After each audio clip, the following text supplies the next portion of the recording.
أشرف من باريس، تفضل. السلام عليكم. وعليكم السلام ورحمة الله. السلام عليكم. وعليكم السلام ورحمة الله.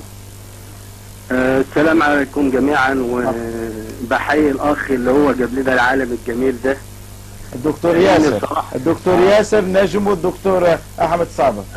بحييك يا دكتور ياسر، ومتشكرين قوي على اللفتة الظريفة ديت. وعليكم السلام ورحمة الله، مرحبا. حضراتكم قاعدين تشتموا في الرئيس ليه؟ بتشتموا في الرئيس ليه؟ حضراتكم تشتموا في الرئيس ليه؟ احنا ما شتمنا، لا شتمنا رئيس ولا شتمنا شيء. اخوان مصريين زي حضرتك من شبرا، انت من فين؟ من مصر؟ من القاهرة ولا؟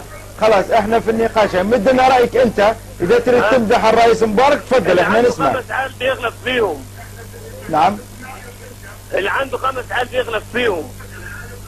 اللي عنده 5 عيال بيغلط فيهم، فبيقول لك يعني هو وراه 80 مليون هيعمل احنا يعني مش قادر علينا يعني. بس احنا مش عيال يا مصريين، احنا مش عيال يا اخ، احنا مش عيال عشان حد يغلط فينا، احنا مش عيال.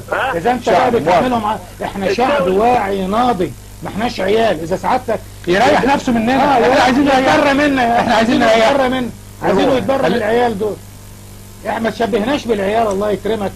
واخد بال سعادتك ازاي؟ انت بتحبه حبه، انما ما تحاولش انك انت تفرض علينا ان احنا عيال، وهو يعني الراجل غلب معانا، يتبرى منا، يدخلنا الاحداث يا اخي، يودينا الملجأ وبعدين هو يعني لا خلفنا ولا بيصرف علينا من جيبه.